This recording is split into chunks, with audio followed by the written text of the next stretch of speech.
Arsenal are marching towards the title. They have beaten and outplayed nearly every team put in front of them this year, but they have yet another test. Liverpool at Anfield. Win it and you put one hand on the Premier League trophy. Lose it and you invite Man City back into the race. It's got so many stakes, it's got so much riding on it, and it's going to be a cracker of a game. Join me as we have a look at how it may break down. Please like the video and subscribe, it really would mean a lot to me. But now, let's discuss Liverpool against Arsenal.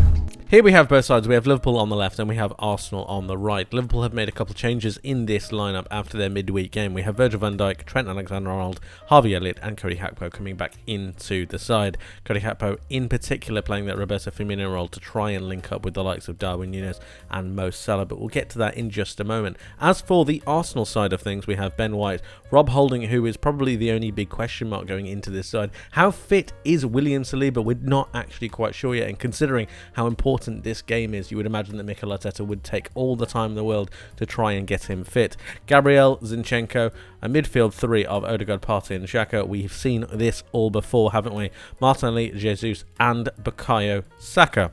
Right, how does this game play out? I think Arsenal are going to try and go on the front foot. I think they're going to see the possible weakness that Liverpool have at the moment with trying to maintain the pressure in the game, and I think they're going to try and go all guns blazing at them. I do think they're going to try and impose themselves on the game, as I think that is really how Mikel Arteta sees his side. I think he sees him dominating the ball. I think he sees Arsenal trying to win possession higher up the pitch and really pen Liverpool in. Obviously, this is different. This is Anfield. It's going to be tough. It's going to be more difficult. However, that is how I see the game going for the starting point of the game at the very least. You can see Bukayo Saka holding his width out to this side, as is Gabriel Martinelli.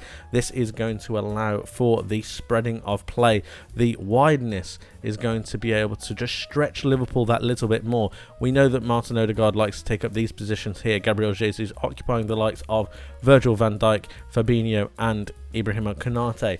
We then have Granit Xhaka and his runs through into the box to try and vacate his central midfield position to give an extra overload on one of these sides. We know how much Arsenal like their overloads. Cody Gakpo dropping a little bit deeper to try and make sure that Liverpool have a fairish, decent and defensive block in the middle of the park. Zinchenko will then come into this position here. He's going to be able to drive forwards to take up that Granit Xhaka position, almost making a two-man midfield with Thomas Partey, Gabriel, Holding and Ben White will all come over and cover, and then it becomes something of a back three when Arsenal are attacking. Now, specifically, Saka and Martinelli are going to really be holding their positions wide. This is going to spread the Liverpool attackers. It's also going to make the fullbacks actually engage with the opposition wingers that little bit further out. This is going to make Van Dijk and Konate have questions. What do? Do they come and follow, or do they set back? Most of the time Liverpool will come and follow, or you'll see Henderson come across. But if Henderson comes across, then this is where Arsenal get extremely dangerous to try and double up on the extremely dangerous Bukayo Saka. You're going to see Martin Odegaard really be able to drive into that space. It's these pockets of spaces that Arsenal are trying to isolate. Remember, these spaces on the sides of the box, in these little half spaces. That's where Granit Xhaka is, and that's also where Martin Odegaard will find himself a lot of the time.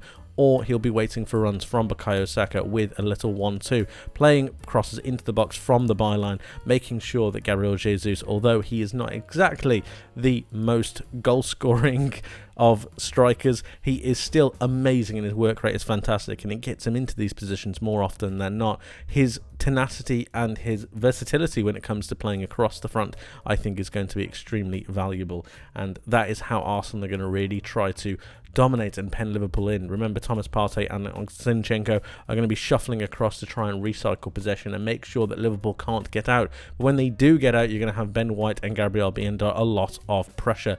These two are going to have a lot of work to do, trying to protect Rob Holding as much as possible. I've got Rob Holding in the side because of the question mark over William Saliba over William Saliba. But if Saliba plays, obviously it turns into something that's a little bit easier for Arsenal. But again, Holding is a little bit of a question mark. We don't know how fit Saliba is. Going forwards for Liverpool, what are they going to do? I actually think this is going to play into Liverpool's hands somewhat. I do think that They're going to want to play on the transition. I don't think they're going to want to deal with Arsenal's high press. I don't think they're going to want to try to deal with the intensity that Arsenal are going to try and bring to the game, specifically Henderson and Fabinho. We saw them really outworked in this game against Man City. We saw them have really tough times. We saw them have difficult matches, and for that reason I think they're going to try and play on transition a little bit more.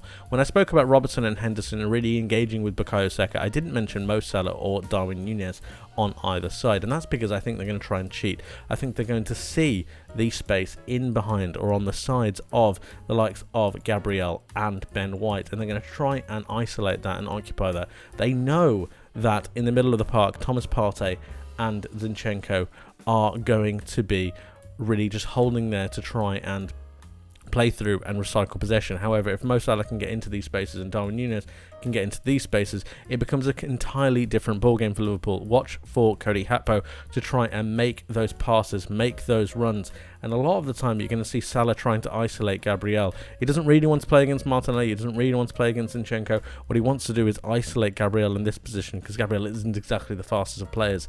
And then when Henderson picks up the ball from any kind of transition, you're going to see these long raking passes, which we used to see from Jordan Henderson. If you cast your mind back just that little bit, Jordan Henderson used to be extremely good in picking up the ball, finding Mo Salah on the half turn and making sure that he was able to just ping the ball into a pocket of space for Salah to run onto. I think you're going to see a lot more of that to come.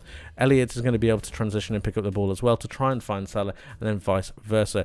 Gakpo will try and find Darwin Núñez, who's going to be making runs into the centre of the pitch to try and isolate both Ben White and Rob Holding. It's the pace that Liverpool have on the counter that I think is going to be extremely dangerous, but Arsenal are not going to be too worried about that. I think they'll be so buoyed with confidence. I think they'll just play their own game and then adapt to the circumstances if need be.